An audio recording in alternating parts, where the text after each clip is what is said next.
years of hard training and actual battle experience in Spain and Poland had made the German army look invincible. But what about the British and French? First, let's take up the British. They started from scratch, but both at home and abroad an army was growing.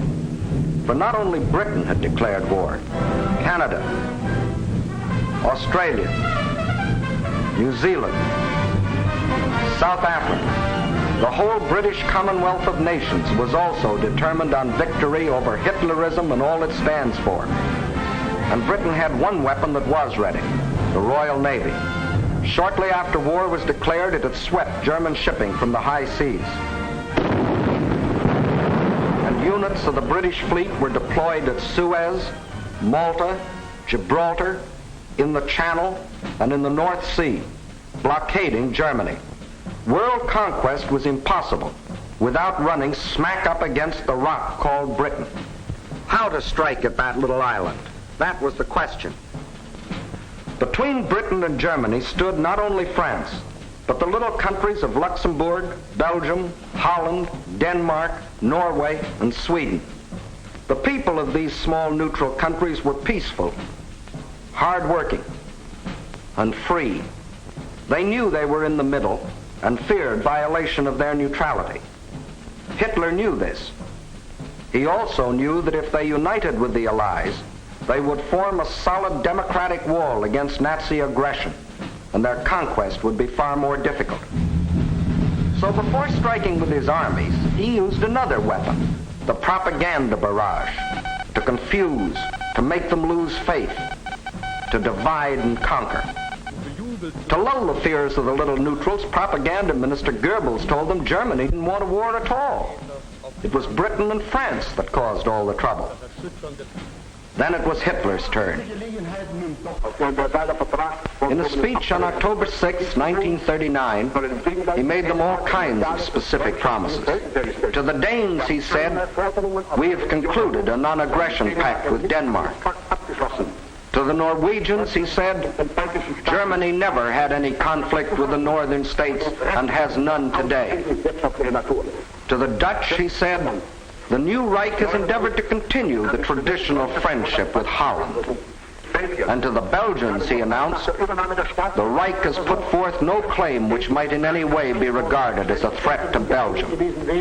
And while Hitler was making these promises, his generals were cold-bloodedly picking out the first victim, Norway. And why did they pick Norway? Its many steep inlets or fjords would make excellent U-boat bases, from which raiders could prey on British supply lines. Also, it would give the Nazis vital air bases. This is Scapa Flow, British naval base, and this the blockade fleet. At this time, the German-based bombers couldn't reach them. Possession of bases on Norway's western shore would bring these vital British defenses under easy bomber attack. But he couldn't take Norway without also taking tiny Denmark, the springboard for his attack. So at dawn on April 9th, 1940,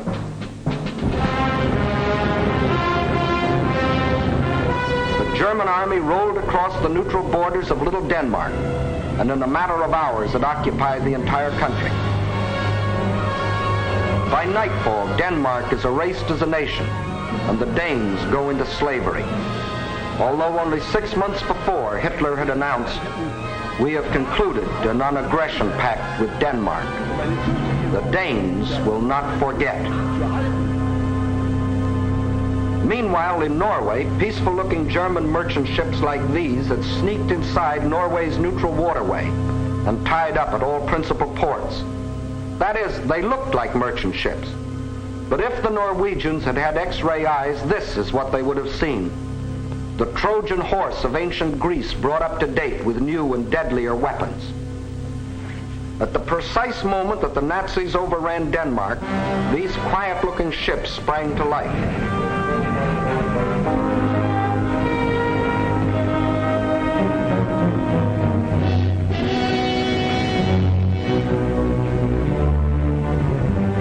At the same time, Nazi warships, discovered along the entire coastline, started steaming up the Norwegian fjords.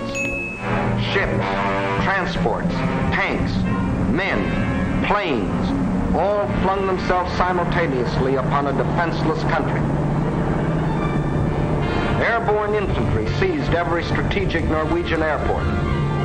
The whole job was made easier by treacherous fifth columnists, led by Major Quisling, who seized power and issued orders to suppress resistance. Nazi warships steamed past silent guns that could have blasted them out of the water. This was one of the most amazing acts of treachery the world has ever known. It brought Major Quisling international fame, making his very name synonymous with the word traitor. By the afternoon of April 9th, the Germans were in complete control of all 7 ports where they had landed in the morning.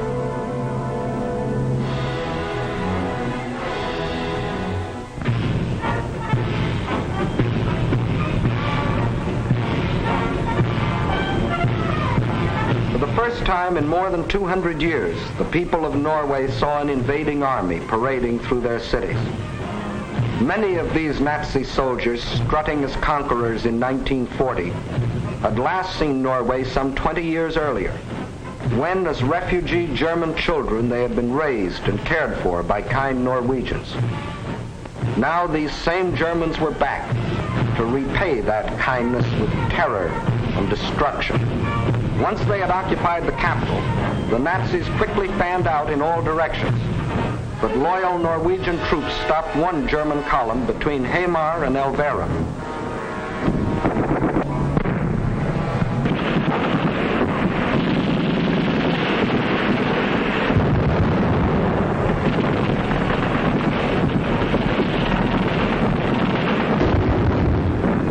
So the Germans brought up their bombers.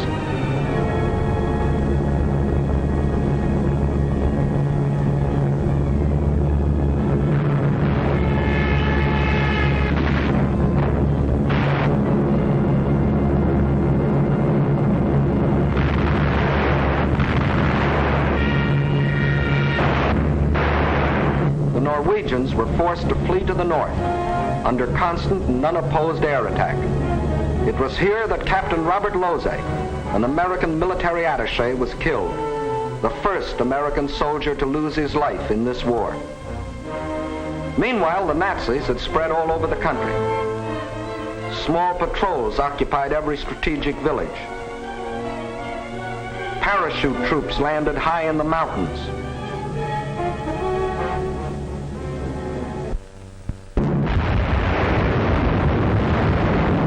Unopposed bombing raids sent defenseless civilians fleeing in stark terror.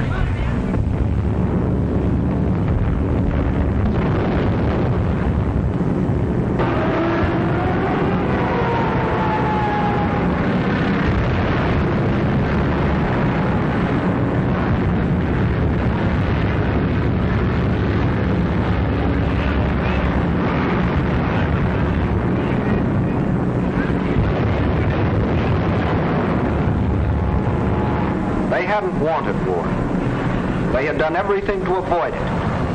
Hoping they could escape the Nazi scourge, they had compromised and tragically failed to unite with the other democracies. And now they faced the scourge defenseless and alone.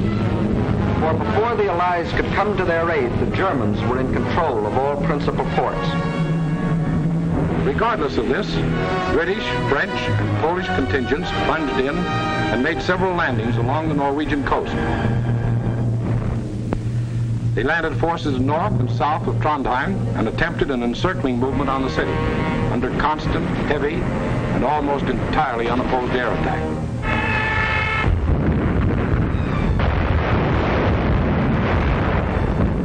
Well, the scene of action was out of range of British fighter planes, so they brought up aircraft carriers.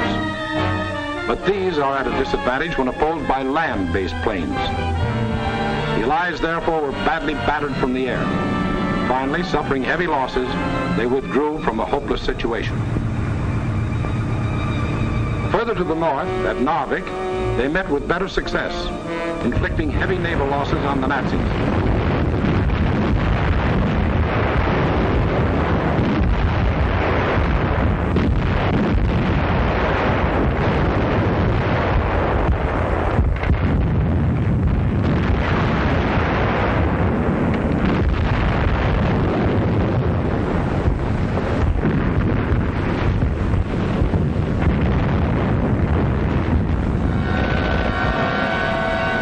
landings and held the town for nearly 2 months.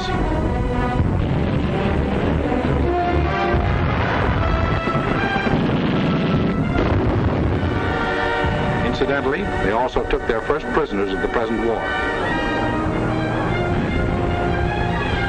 Again, the Nazis' overwhelming air superiority proved a deciding factor.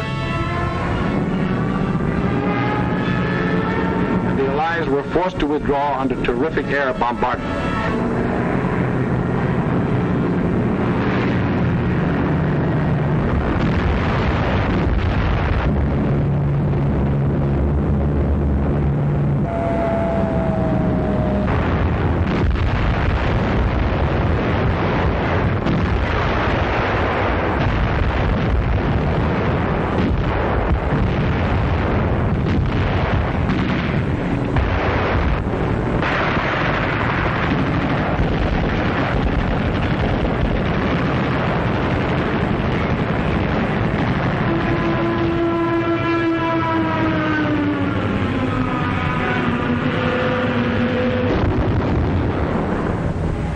Loyal Norwegians were left with their Quislings, their ruins, their dead.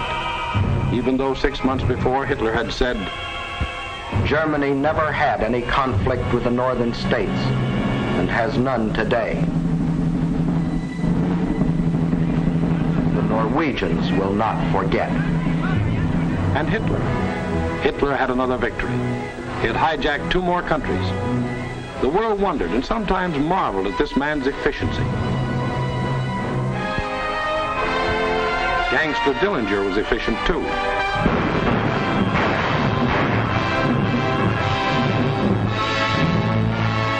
When a man or a nation throws away all regard for the laws of God and man, he is bound at first to be more efficient than his victims. Society had a police force to deal with Gangster Dillinger, but it had no police force to deal with Gangster Hitler. So he clubbed Norway into submission and got what he wanted, bases for use against Britain. Now he had the northern claw of an enormous pincer movement. A drive through France would give him the southern claw. Blockade by U-boats coupled with mass bombing attacks would weaken the British for final invasion. Then, with Britain gone, Germany could reach out in all directions for world conquest.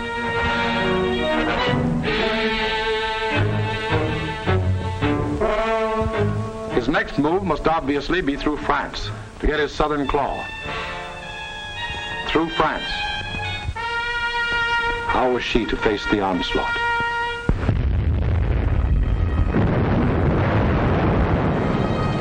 These scenes are ancient history. They occurred in 1914. The German armies, without warning, had smashed across neutral Belgium, invaded France, reached the River Marne only a few miles from Paris. Out of the French capital poured the French reserves, riding out to battle the enemy in every vehicle that could move. The famous taxicab army. Note well, it was riding out to battle. In the center of the French line stood the 9th French Army, commanded by a then comparatively unknown general. On September 5th, 1914, he is reputed to have said, "My right is driven in. My center is giving way. The situation is excellent. I attack."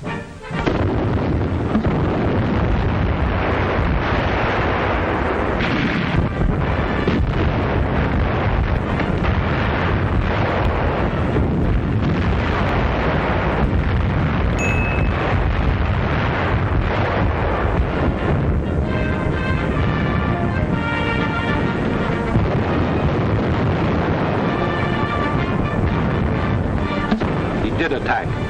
The German onslaught was checked, and Paris was saved.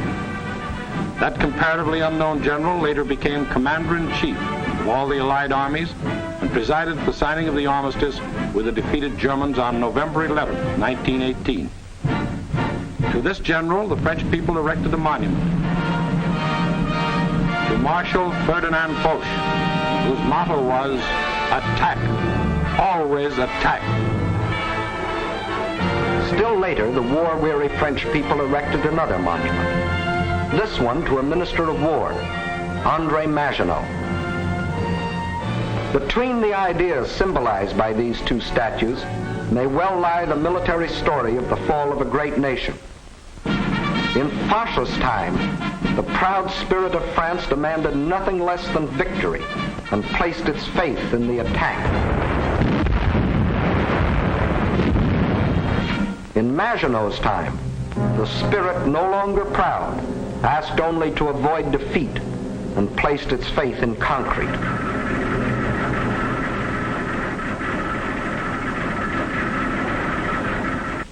So the French built the mighty chain of fortresses called the Maginot Line. These tremendous bastions were built deep into the French land. They were connected by underground passages and railways, guarding France's eastern borders facing Germany. And when France was finally forced to declare war against the rising Nazi menace, the French troops, instead of attacking, were marched into their modern caves to wait for the Nazi blitz to smash itself against the Maginot Line. And their generals, headed by Marshal Pétain, proudly announced, "Whoever makes the first move in this war will be hurt." But Hitler didn't go near the Maginot Line. That was France's strong point. Instead, he attacked the weak point. Hitler knew that the French had tried to avoid war instead of preparing for it. That knowledge was one of his greatest weapons. He knew they had planes, but he knew they were antiquated. He knew they had tanks, but he knew they were few in number and lightly armored. But most important of all, he knew that France had become a cynical and disillusioned nation. What made this change in the French spirit? In the first place, between 1914 and 1918, the French suffered more than 6 million casualties in the heroic defense of their land against German invasion. The flower of an entire generation was lost, with its stimulus of new blood, new determination, new ideals. Secondly, the failure of the League of Nations, to which the French had pinned their hopes of peace, the corruption of many in high places, the greed of special interests, all had combined to shake the faith of the French people in their democratic ideals. And when a people loses its faith in its own ideals, it is ripe for the insidious words of the devil. France still looked like an imposing castle, but Hitler's political termites had so gnawed away the binding of national unity that the castle was ready to crumble.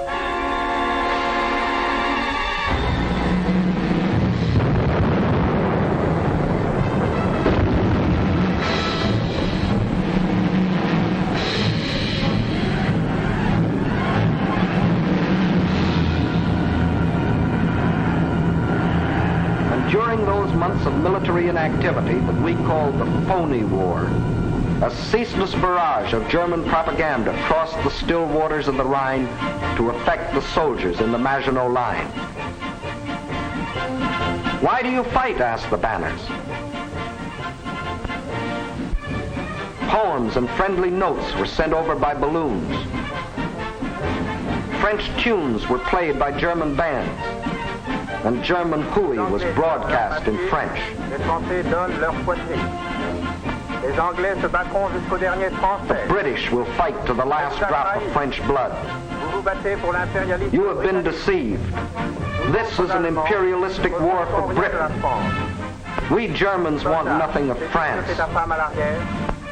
What is happening to your wives back home, soldiers? The British are stationed in your villages. Yes, France was ready to be plucked. The whole force of the Nazi might was turned toward the west. How would they strike this time? Through Alsace-Lorraine as in 1870? Through the Low Countries as in 1914? What was the 1940 model conquest? The French considered the Maginot Line utterly impregnable, and therefore believed the Germans would again try a swing through the Low Countries as in 1914. But even after Hitler's rape of Scandinavia, Holland and Belgium, hoping against hope, still clung to their neutrality.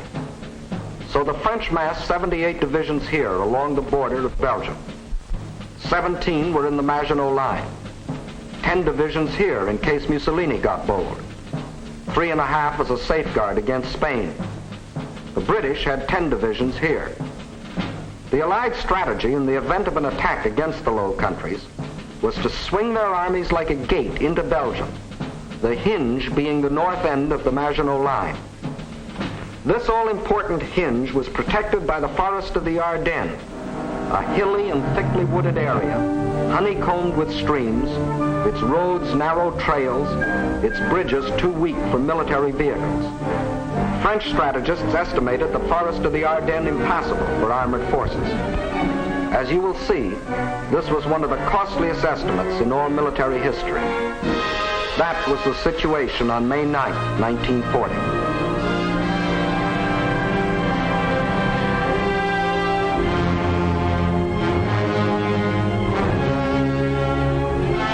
The hour of trial had come.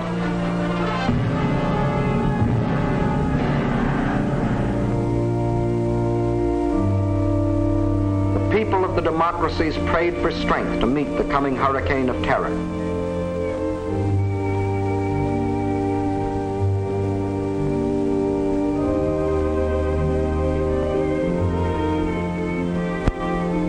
While across the Rhine, Jugend ist uns verschrieben und verfallen mit Leibesbeschwerden.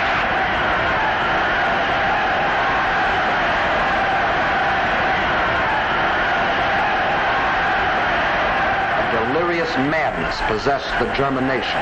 Schon als Dauererscheinung für uns, unser Oberster, wird die Einführung der allgemeinen immer wieder herniedersteigen. Und dass man die Wahrheit über Deutschland berichtet. 50.000 Mann auf den Baustellen, der ganz Deutschland erfasste. Überall herrscht seit einem Jahr Regen. Und für den deutschen die Reinheit seiner Rasse hält. Hitler aber ist Deutschland wie Deutschland. Deshalb innerlich nicht zu uns gehört.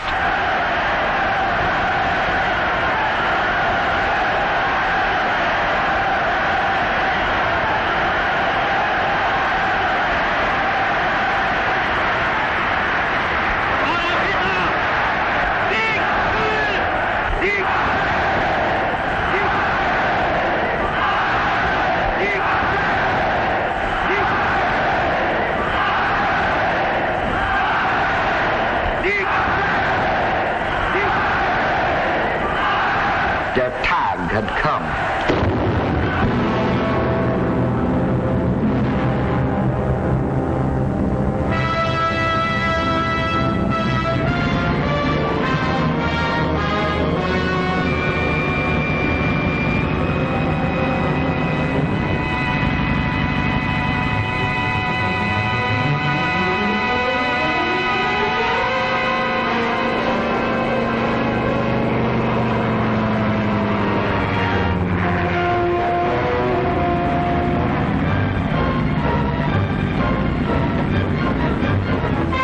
Without even bothering to declare war, the German armies launched a coordinated attack across the neutral borders of Luxembourg, Belgium, and Holland, from the Maginot Line north to the sea. The action along the entire front was simultaneous, so for purposes of clarity, let's take up one country at a time. First, let's see what happened in Holland.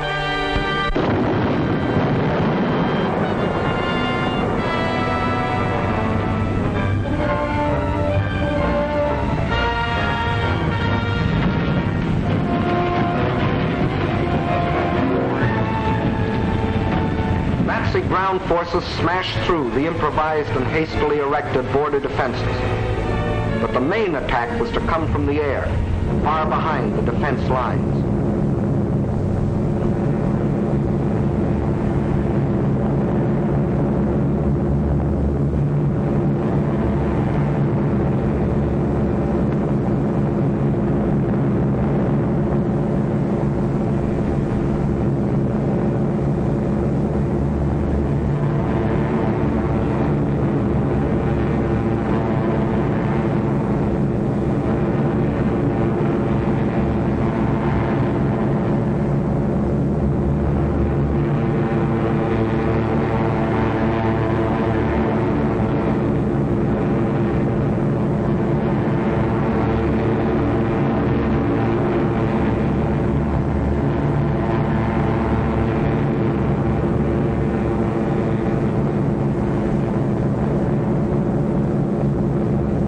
10,000 troops were landed in this manner.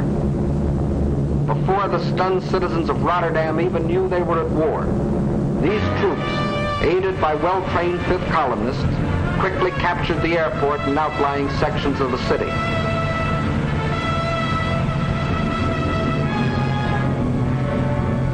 Meantime, Nazi armored columns were racing across the country, their progress speeded by other fifth columnists who prevented the destruction of vital dikes and bridges.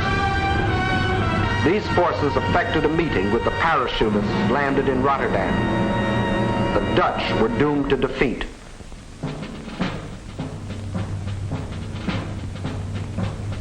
On the fourth day of the invasion, the Nazis gave the Dutch general an ultimatum.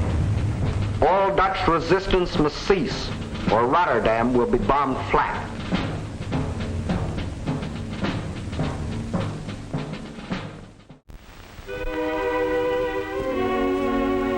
The Dutch general had little choice. To save the lives of innocent civilians, he accepted the German terms. But after the unconditional surrender, the Nazis bombed the city anyway.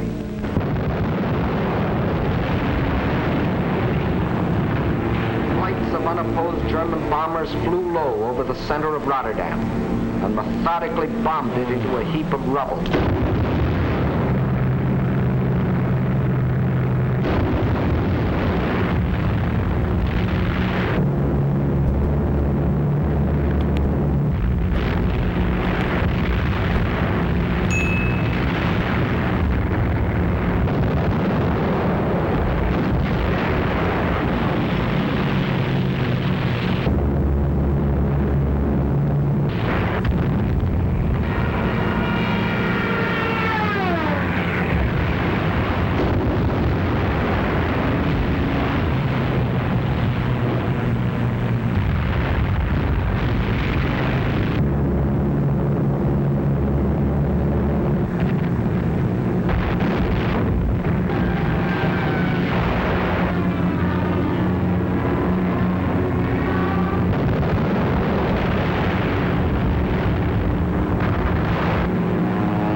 Ruthless exhibitions of savagery the world has ever seen. Over 30,000 men, women, and children were killed in the space of 90 minutes. Though only 6 months before Hitler had said, "The new Reich has endeavored to continue the traditional friendship with Holland. The Dutch will not forget." Meantime, in Belgium, the whole force of Nazi blitzkrieg had stormed across its neutral borders.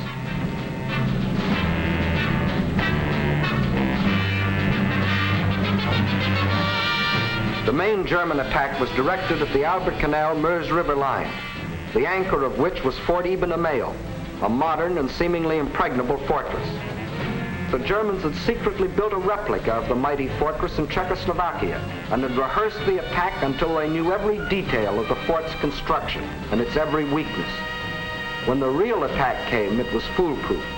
Parachute troops, dive bombers, flamethrowers, specially trained engineer battalions, all working together as a well-trained team.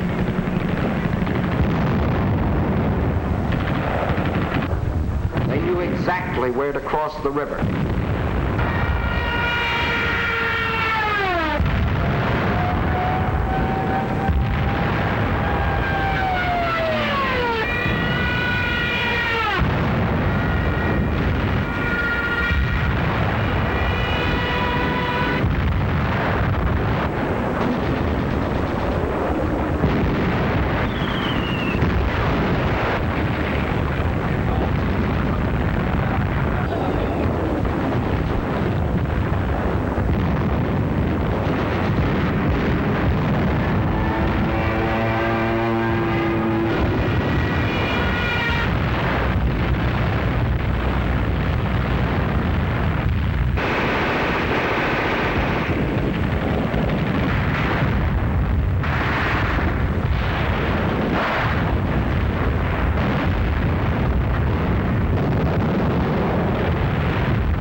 notice that this assault engineer knows exactly where to put his high explosive charge in order to destroy the blockhouse.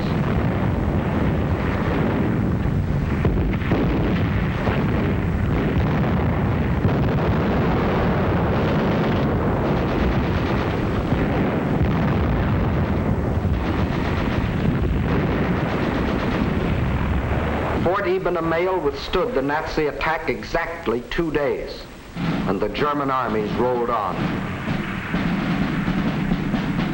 Meantime, an hour and a half after the German invasion began, Allied troops crossed the French and Belgian border to meet the advancing Germans.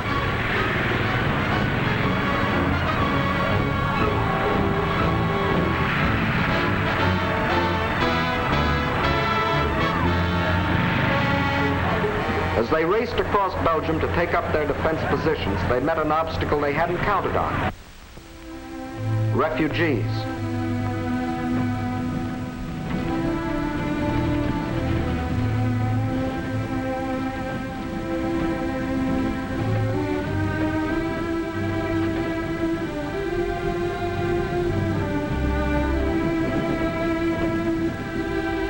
And the refugee-choked roads didn't get that way by accident. The Nazis methodically bombed little towns and villages, otherwise devoid of any military value, not so much to kill as to drive the inhabitants out onto the highways.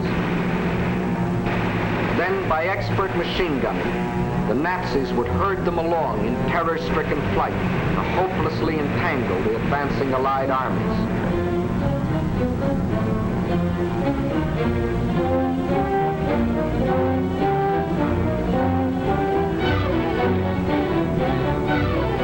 Refugees used as a weapon of war, a new low in inhumanity.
No school today, the sign says. The children are otherwise occupied.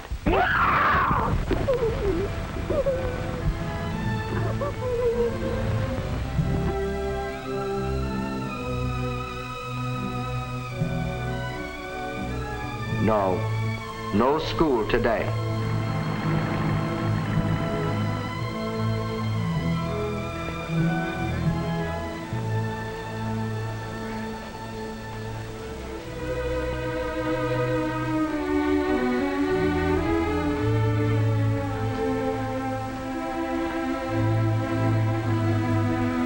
Although only 6 months before, Hitler had announced, "The Reich has put forth no claim which might in any way be regarded as a threat to Belgium.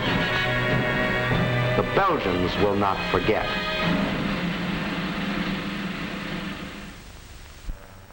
And what about the Allies? They were convinced that the German attack on Belgium and Holland was the main thrust, and according to plan had swung their armies like a gate into Belgium. But the attack on Belgium and Holland was only a feint. The main German attack was to be centered where the Allies least expected it, through the Ardennes forest.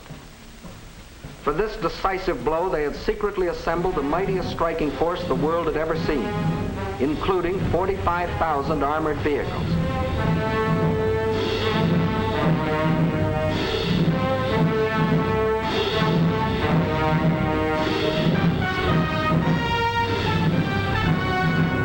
At the same time that the Nazi armies were plunging into Holland and Belgium, this column started to move.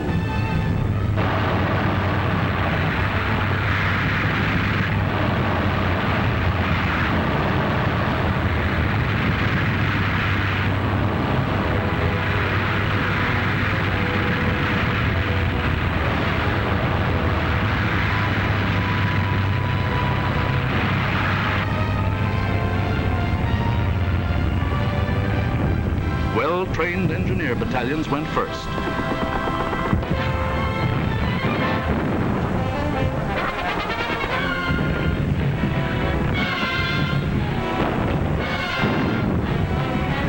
They were opposed only by scattered Allied patrols.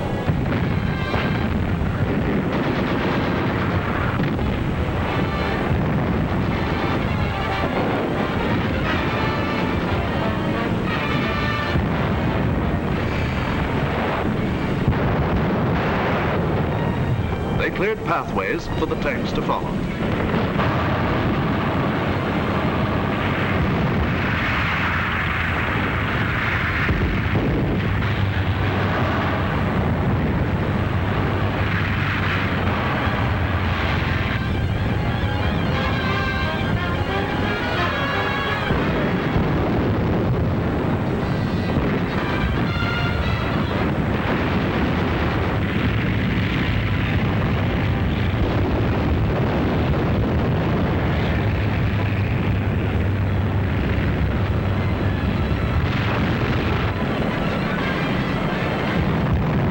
In 3 days, the Germans' armored force reached the Meuse River, 2 days faster than the French thought any troops could get through. By all rules, the Germans should have paused here to bring up heavy artillery before attempting to force the river. But the Nazis had a new type of artillery, dive bombers. Then they blasted the French positions across the Meuse.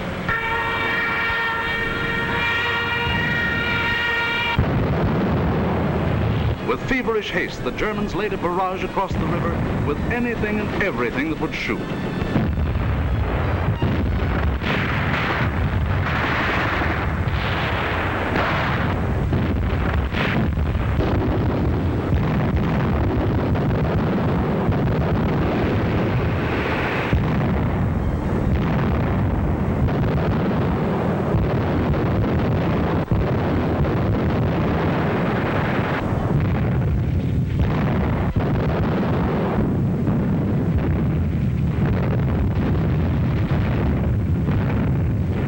Tremendous concentration of firepower continued all through the night.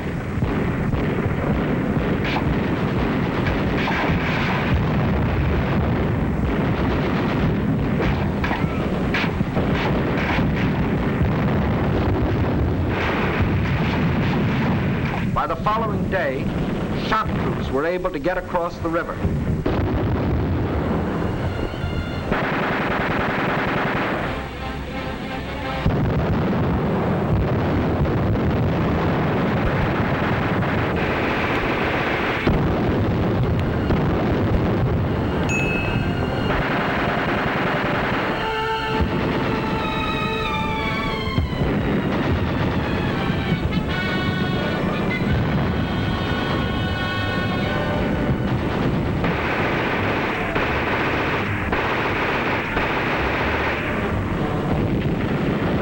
These shock troops held the bridgehead until the engineers brought up pontons and built bridges.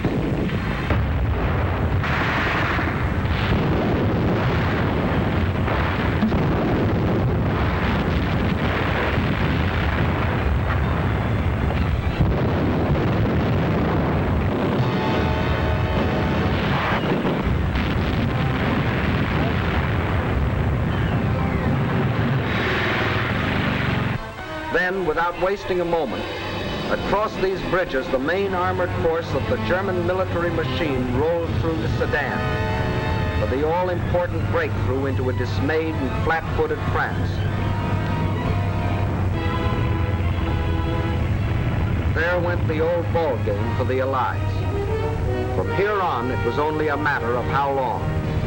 Watch the map as one of our intelligence officers explains the details of the German breakthrough. We speak of the breakthrough at Sedan, but actually the break was along a wide front, extending for 50 miles from Namur in Belgium to Sedan. Further north, the Allied armies had swung like a gate into these positions. The German armies had swept over Holland, broken the line of the Albert Canal, and for all anyone knew, were preparing to smash against the Allied front with all their power. That was the situation, dangerous but obscure, on the evening of May 13th. On the 14th and 15th, it became clear that the German breakthrough south of Namur was in the greatest strength, and that the French 9th Army, attacked while moving into position, had been shattered. Without doubt, this was the point of mortal danger, and the French High Command ordered the abandonment of these positions, although they had not yet been attacked. Those positions were abandoned solely because of the situation developing along the Meuse near Sedan. In the meantime, the French 7th Army had been ordered to make its historic forced march far to the south into the area threatened by the rapidly advancing German spearheads. This army was not used to attack the German flank, but rather was used as a plug to restore the broken front. Throughout, the Allies had placed their faith not in offense, but in defense, and the defense was doomed to failure because it was confronted with an entirely new technique in warfare, the plane tank infantry team in action. The world was staggered by the speed with which the German armored columns moved. What was the secret that enabled armies to move so far so rapidly? The secret lay in the organization of the striking spearhead. Armored forces came first, closely followed by motorized divisions, which peeled off, forming solid walls. And through the corridor thus formed, raced the supply trucks to feed the ever-lengthening column. It was obvious that if the Allied situation was to be restored, the German column would have to be cut. On May 17th, General de Gaulle attacked the German flank and captured a few prisoners. But his light mechanized forces were like a pin pricking the side of a rhinoceros. A subsequent attack met with even less success. The means for a really successful counterattack against the German corridor simply did not exist. Where numbers of divisions were required, only handfuls of companies and battalions were available. A valiant attempt to cut the German corridor was made by a group of slow-moving British tanks just south of Arras.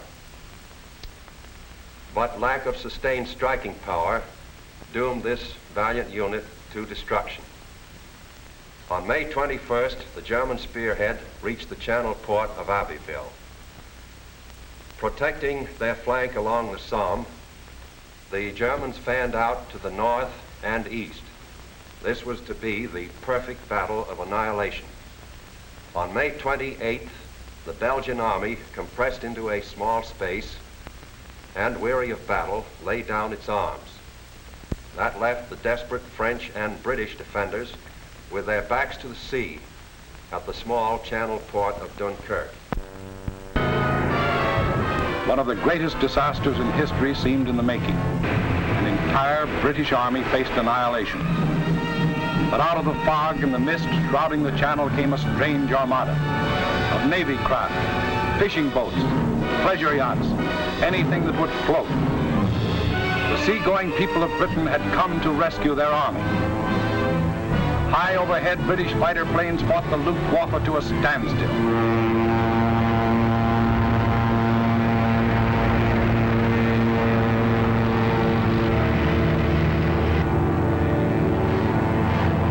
while below, small Allied suicide units held the Germans back long enough for the miracle of Dunkirk to take place.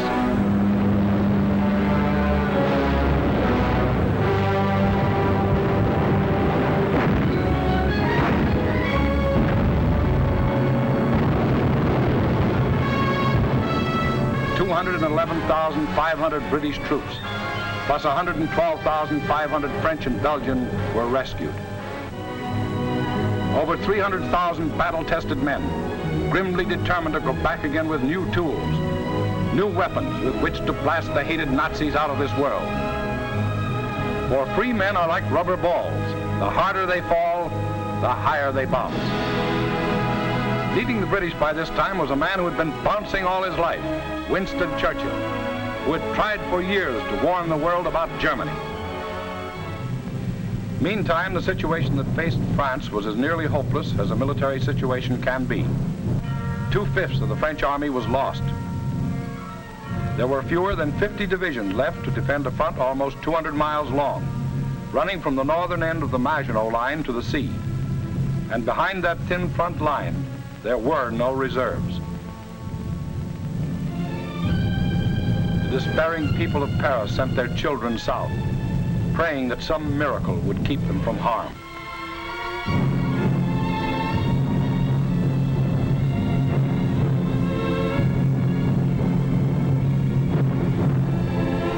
The hopeless men of the French army, without adequate arms or equipment, braced themselves for the coming blow.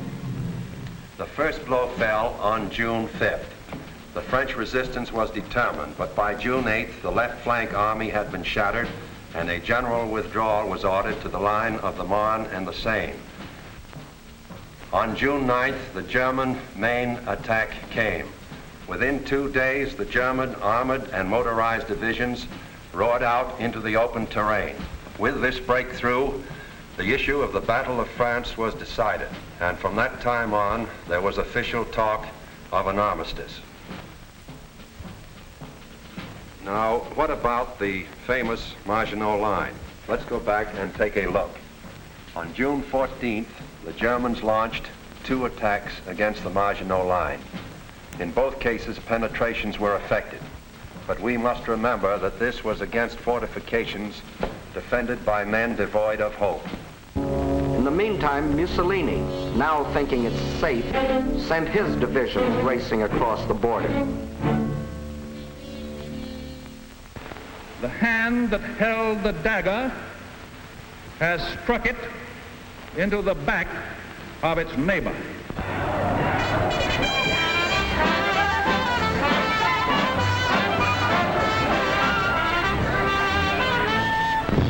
Organized resistance in France was no longer possible. The government faced 2 alternatives: retire to North Africa and carry on from there, or give up the struggle. France's leaders were old and tired, and the oldest and most tired was Marshal Pétain. Egged on by men like Laval, who saw in a German victory his chance for personal power, on June 16th, Pétain asked for an armistice. The news is carried to Hitler, who received this word of a great nation's fall in a characteristic manner. Also characteristic were his terms for the armistice. It must be signed in the coach where Marshal Foch met the defeated Germans in the last war.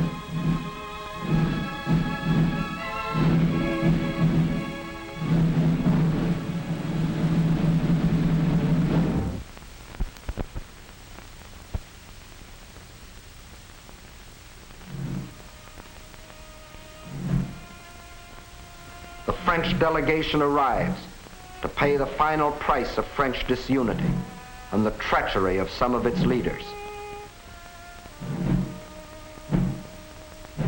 The final price, a price that for centuries to come, the French won't forget. More than 3/5 of their country was to be blacked out by a military occupation. The remainder was to be controlled by a French government acceptable to Hitler. A tax of 400 million francs a day was to be imposed on the French people to support the German army of occupation. Nearly 2 million French prisoners of war were to be taken into Germany and kept there as hostages, to work as slaves or rot of hunger, tuberculosis, or other diseases in concentration camps. Men deliberately and permanently separated from their families in order to decrease the French birth rate and thus eliminate France as a world power in future generations. French civilians, men, women, and children, must slave on farm or in factory for the Nazi master race or starve. There will be a class of subject alien races. We need not hesitate to call them slaves. French children were to grow up on such inadequate food that many would reach the age of 12 before they grew new teeth. And for any attempts to protest against these restrictions, thousands of innocent French civilians would be executed.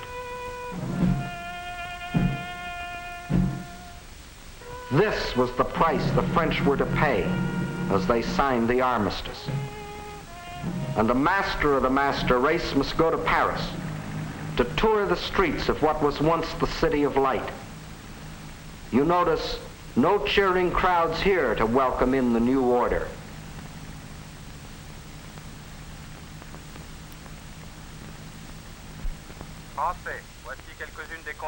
When the people of Paris come to the streets again, it is to hear the voice of dictators, telling them what they must do, how they must live, what they must say, what they must think, telling them how to be slaves. Gone is the Republic of France. Gone is free speech and a free representative government. Gone is liberty, equality, fraternity. These are the French. With their ears they listen, but their minds and their hearts, these are down on the Mediterranean where the battle colors of the regiments are being taken to Africa, out of the Nazi grasp.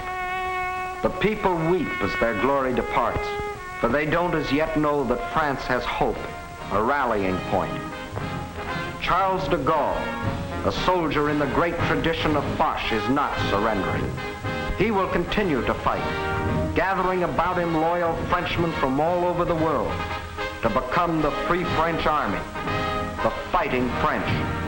Yes, the people weep as they watch their colors go, not knowing that 2 years later, those same flags would again be unfurled in North Africa, alongside the Stars and Stripes, alongside the Union Jack. Once more, their leaders, General de Gaulle and the famous General Giraud, stand united in the common cause with the leaders of their allies. Once more, the red, white, and blue of France is raised on high. For out of the ashes of the defeat and the humiliation of France, her soul has been born again.